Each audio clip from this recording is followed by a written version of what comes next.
The unsurpassed, penetrating and perfect truth is seldom met with, even in 100,000 myriad kalpas. Now we can see and hear it. We can remember and accept it. I vow to make the Buddha's truth one with myself. Homage to the Buddha, homage to the Dharma, homage to the Sangha.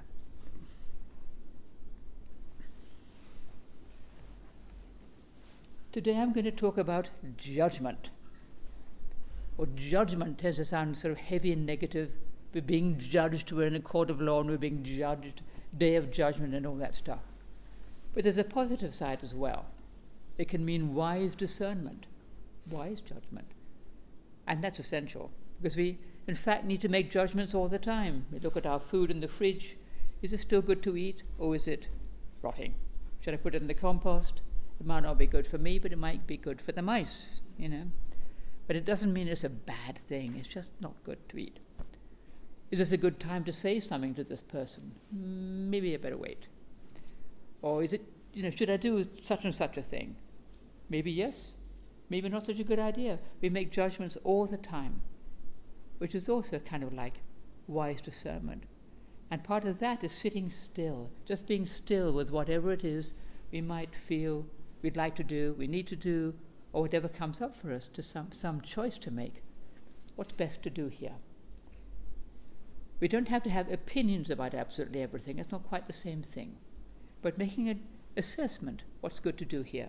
To be still and just see what's best. Well, of course, judgment often has a kind of a moral tone to it.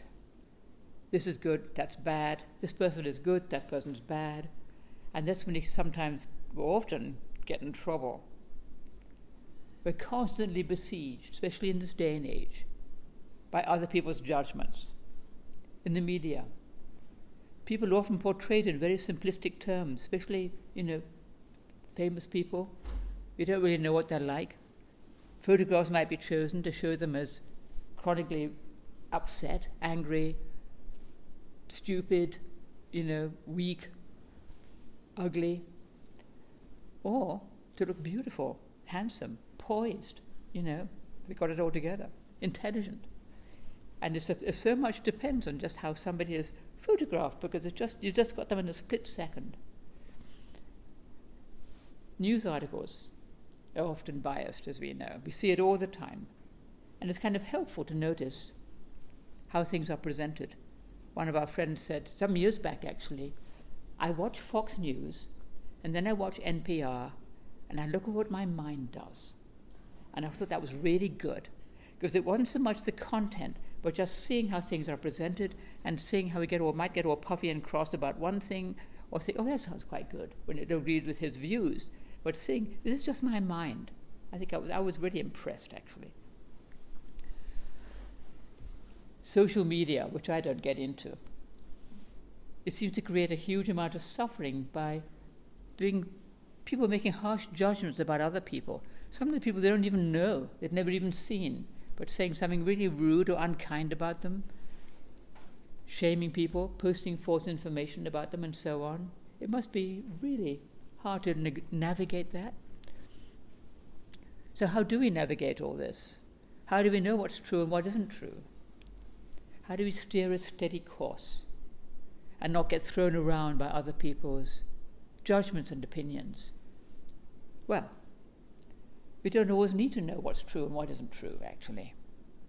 Maybe we don't need to know.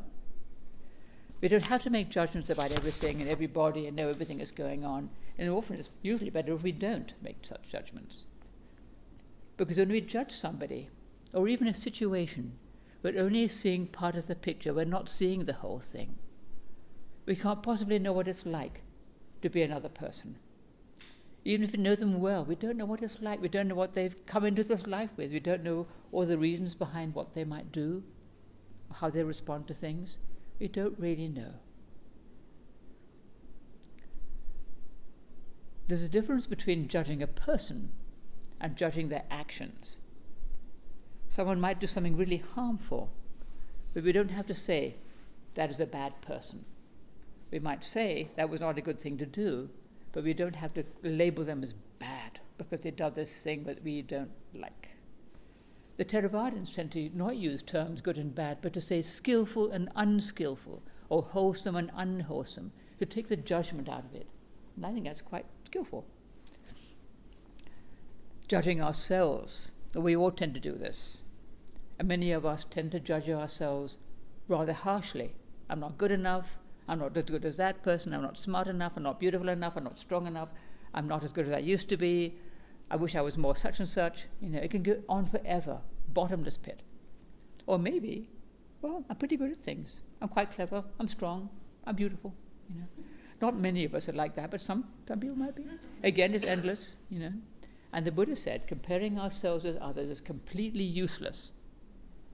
To say I'm better, or I'm worse, or even I'm equal, is useless, deluded, based on our view of ourself, which is not the reality,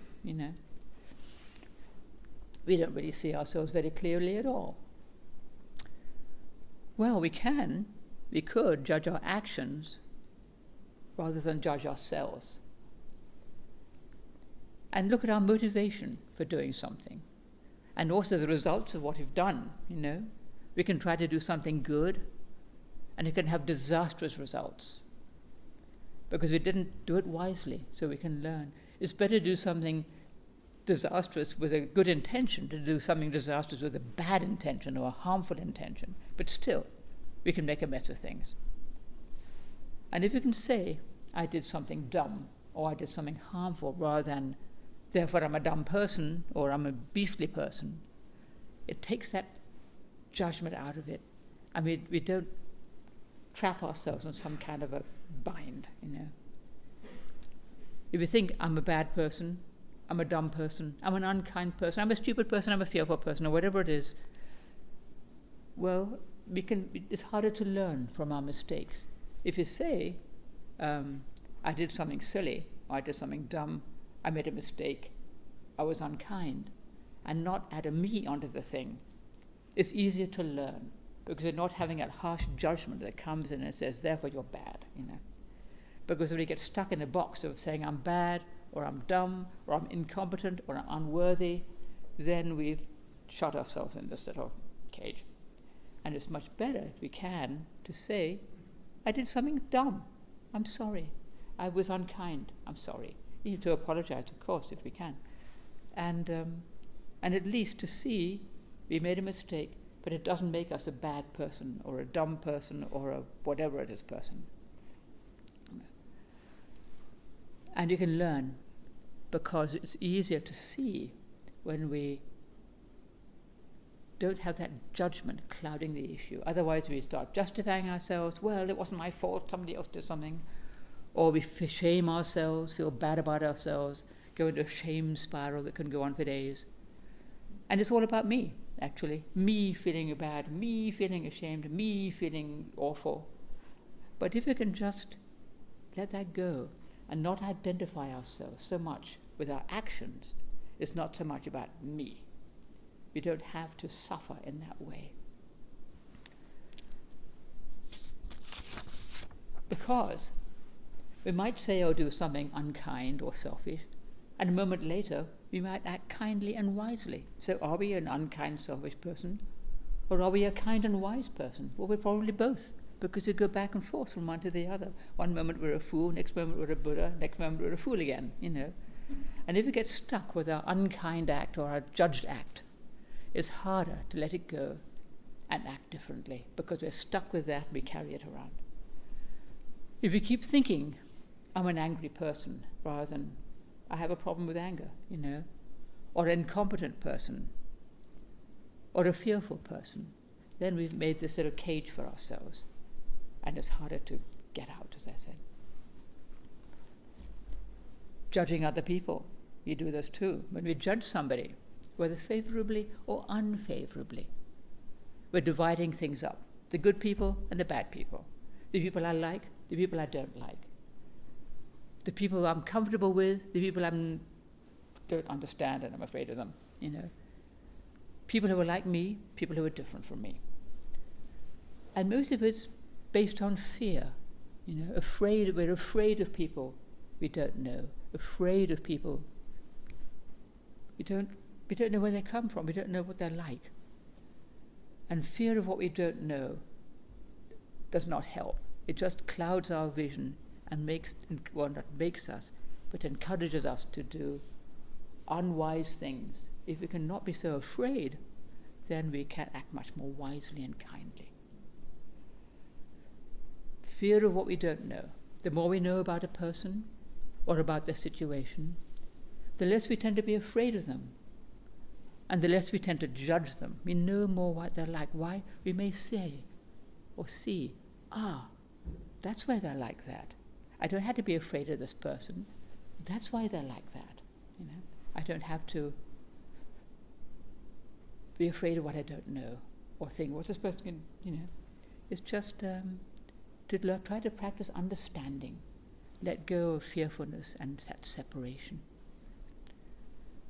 Groups of people who think differently from us, we can be more afraid of groups of people we don't know. What are they going to do? Who are these people? Why do they think differently from me? They're just people like us. And if we get to know them a bit, or know some of them, we think, they're just ordinary people like me. I don't have to be afraid of these people. It's okay. Making little bridges between us and others, rather than just staying with the ones we know. If we can let go of our judgments as best we can, and see them for what they are, it's just a judgment. It's not the reality. It's just a judgment. Just my little opinion. It's not ultimate truth, Then we can open the door to compassion and understanding. And we're not dividing things up. When we're judging, we're dividing things up, as I said. Me and them, good and bad, I like, I don't like. But to relinquish those judgments, and first to see that it's just a judgment, then it can really help. To remember that we're all just human beings in this world. I'm always saying this, I'm going to say it again. We're just human beings living in this world trying to do our best. We're all subject to suffering. We all get old, get sick, and die, if we're lucky. No matter who we are. There's poor old Donald Trump. He got shot at yesterday. It didn't hurt him very much. But he's an old man. He bled. He was in pain. He must have been really frightened, actually, because he's just a human being, no matter who you are. No matter how invulnerable or how strong you may appear to be, you're still just a fragile human being, whoever you may be. And we can have compassion for that, whoever they may be. Well, we just did our transfer of merit ceremony, where we offer merit to everybody, humans, animals, people we know, people we don't know, the living, the dead, those we like, those we may not like, everybody. We don't just offer merit to those we think are worthy of merit. We don't worry about whether we like them or not. We just offer merit to everybody, because everybody can use a little merit. And by offering merit, we're offering compassion also. Compassion to others, compassion to ourselves, compassion to all beings. And compassion unifies things, helps us to see that we're all actually deeply connected. We're all part of one body. We're not separate little beings. We may think we are, but we're really not. And the more we can offer merit to others, practice understanding, let go of our judgments and our prejudices and opinions and things, the more we can open our hearts to compassion, open our hearts to other beings, opening to fearlessness, overcoming our fear of what we don't know. And our ill will and our ignorance, all these things, just divide people up and create problems.